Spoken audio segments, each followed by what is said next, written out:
Welcome once again to Lehto's Law. Here's Steve Lehto. Several people sent me a story out of Detroit, first run, I believe, in the Detroit Metro Times, which is one of those free newspapers. It's been around for a long time. And the story got picked up internationally. I saw it on newspapers overseas. So this is one of those things, if you buy a house, you hope you know what you're getting yourself into. A new Detroit homeowner was hit with a $5,200 bill for water she didn't use. So she moves into the house, and she gets notified by the water department that you owe a $5,200 bill. She said, how is that possible? They go, oh, it's from the previous owner probably, but the bill follows the house. And so there's a lesson to be learned here, but it is also a problem. But as Steve Neveling writes in his article in the Metro Times, for a city hemorrhaging its population, this is a strange way to welcome a new resident. The woman couldn't wait to move into her new home in Detroit and start her medical career with her fellowship at Detroit Medical Center. But the excitement quickly turned to anxiety when the physician received a $5,200 water bill from the city. Now, she was confused, so she called the Detroit Water and Sewerage Department and asked if the bill was a mistake. And by the way, calling that department and hoping to get someone who can answer your questions, that right there is a hurdle, my friends. So they said, nope, no mistake. They said that she inherited the previous homeowner's unpaid water bill and would be charged a late fee of more than $250 a month if she didn't pay it.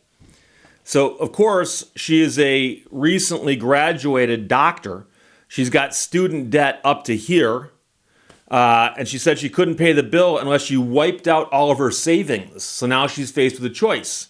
Does she wipe out her savings or let this thing rack up late fees? So she tells the Metro Times, I just moved in. How can I be culpable for this? Now, under state law, new homeowners are responsible for the previous owner's delinquent water bills, according to a spokesperson from the DWSD. And what that means is that when the city or whatever entity is that supplies the water to the house, when they supply the water to the house, if the person who's living there moves out, well, to protect their interest, that is the water department's, they would then have a lien on the house to make sure that the bill gets paid. And so someone's going to pay, and it's almost always going to be the homeowner who's there. However, this is a dispute between the buyer and the previous owner, the spokesperson said. Now, the story does not end there. The previous owner said that she had paid what she was billed. They sent me bills, I paid them. Okay?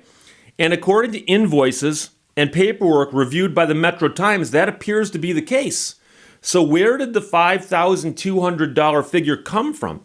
Well, it turns out that the previous owner's water meter wasn't relaying usage to the city.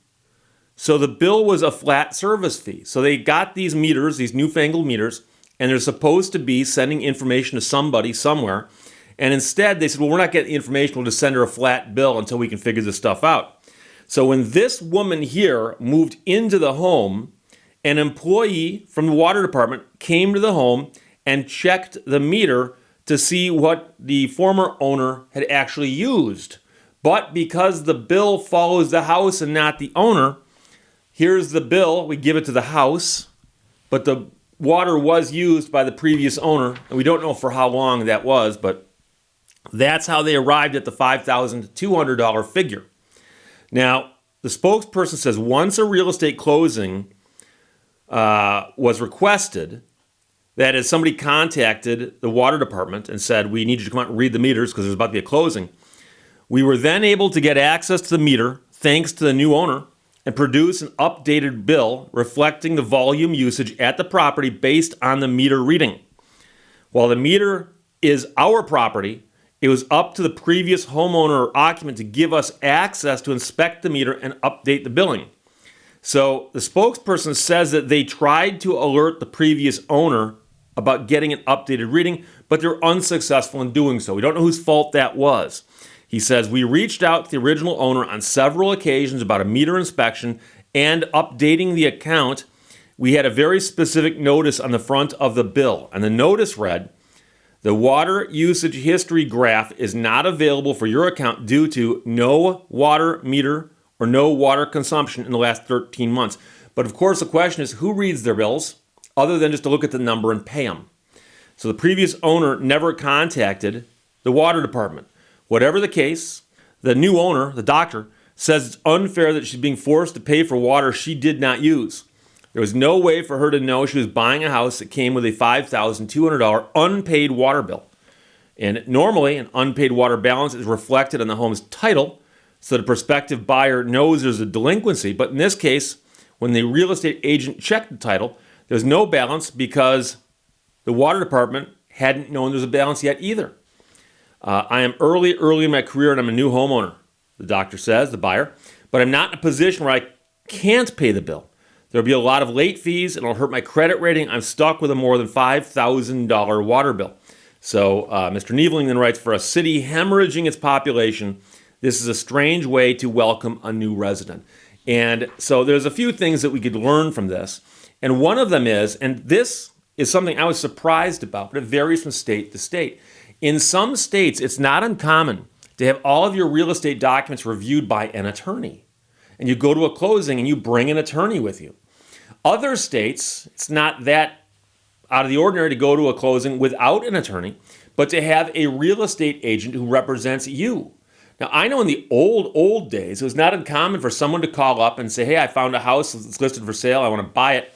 And you start talking to an agent. It turns out that agent, of course, works for the seller.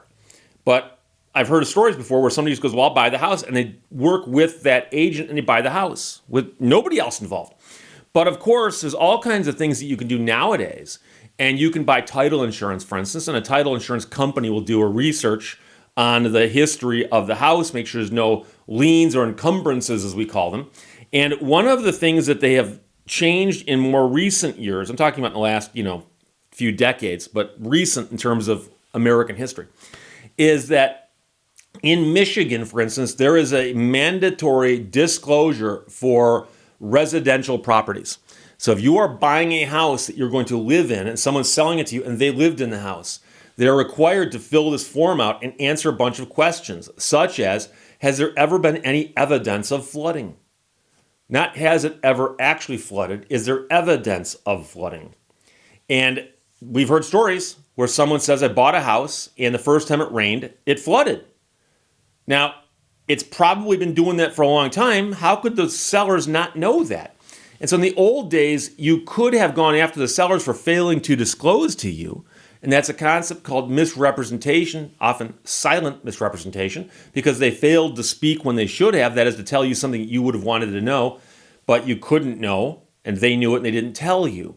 So there's a bunch of questions on there that address those kinds of things. And one of them asks, are there any liens or encumbrances on the property? And so this gets you into a gray area because the seller could, with a straight face, say, there are no liens or encumbrances that I know of. And there wouldn't be.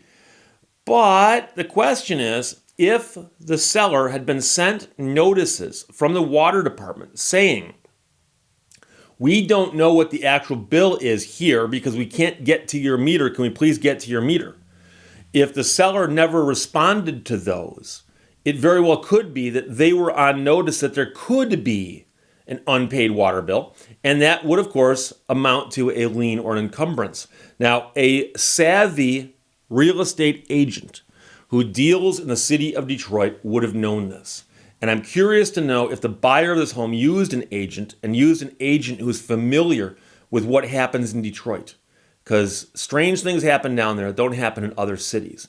But this is an odd one. But I've heard of other stories involving water bills where meters malfunctioned.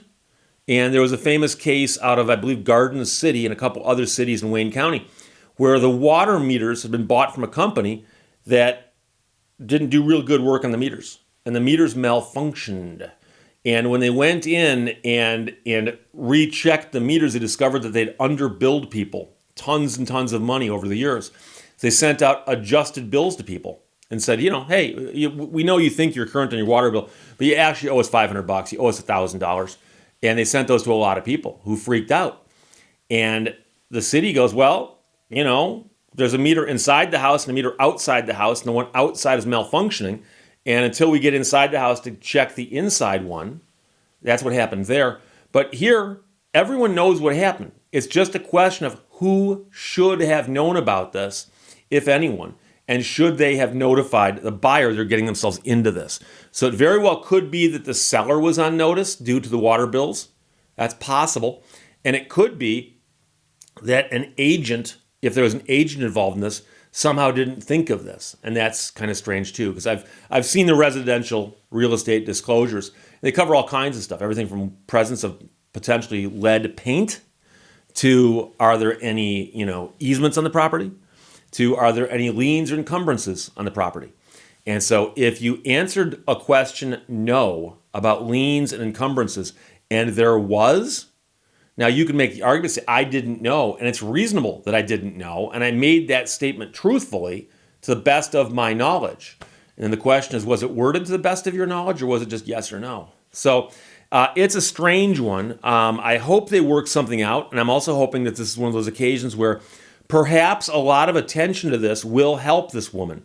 On the other hand, we're talking about bureaucrats who might not care.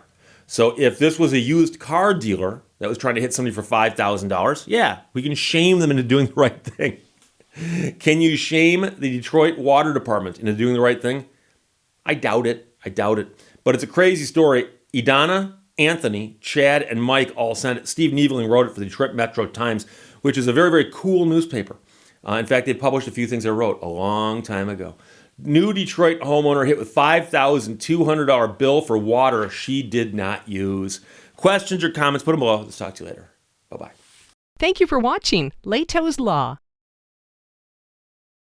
It is not the man who has too little, but the man who craves more that is poor.